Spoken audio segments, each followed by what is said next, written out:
है। यहाँ से पहले बिंदु को मरीचि ऋषि के नाम से जानते हैं।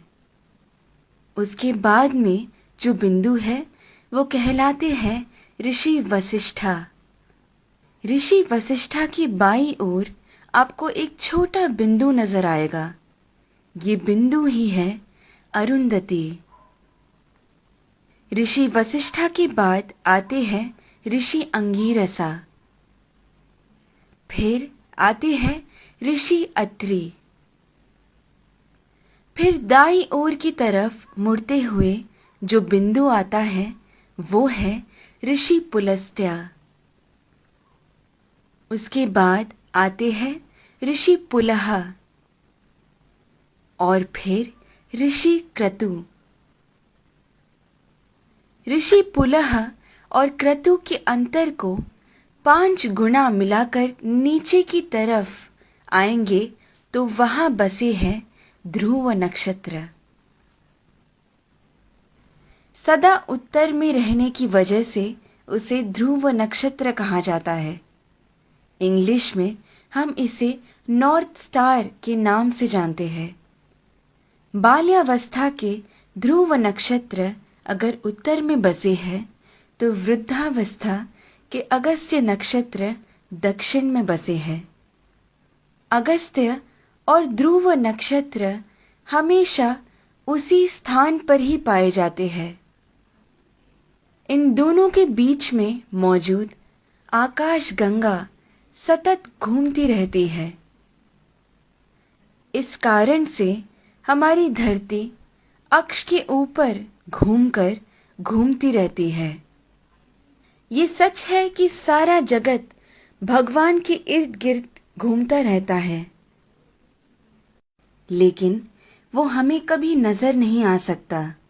भूमि के अनेक कालों में से उसे 4 काल में छांटते हैं।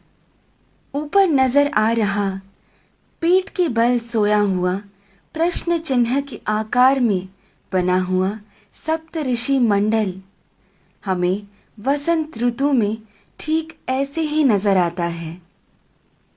आगे बढ़ते हुए शिशिर ऋतु यानी ठंड के मौसम में हमें सप्त ऋषि मंडल ऐसे नजर आता है।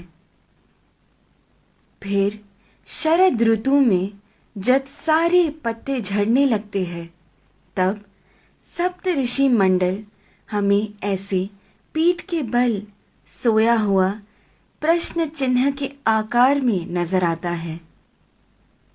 और फिर ग्रीष्म ऋतु यानी गर्मी के मौसम में हमें सप्त ऋषि मंडल ऐसे शीर्षासन कर रहे प्रश्न चिन्ह के आकृति में नजर आता है।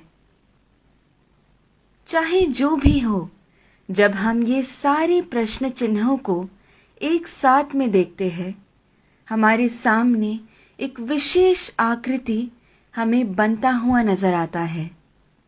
वही कहलाता है हमारा स्वस्तिक। स्वस्थ का मतलब है आरोग्यवान। स्वस्तिक का महत्व मेरे पिता मुझे हमेशा से बताते आए हैं, लेकिन हर क्षण प्रयोग में ला रहे इस स्वस्तिक का जन्म कहाँ से हुआ ये आज मेरे पिता द्वारा जाना, जो आप सभी में मैंने बांटना चाहा। ध्रुव नक्षत्र को देखते हुए हमें ये मालूम होता है कि हम पूरी जिंदगी जिस दिशा की ओर बहते जा रहे हैं वही है उत्तर दिशा। इसीलिए शायद हमारी भूमि पर भी दक्षिण में अधिक जल है और उत्तर की ओर अधिक जमीन है।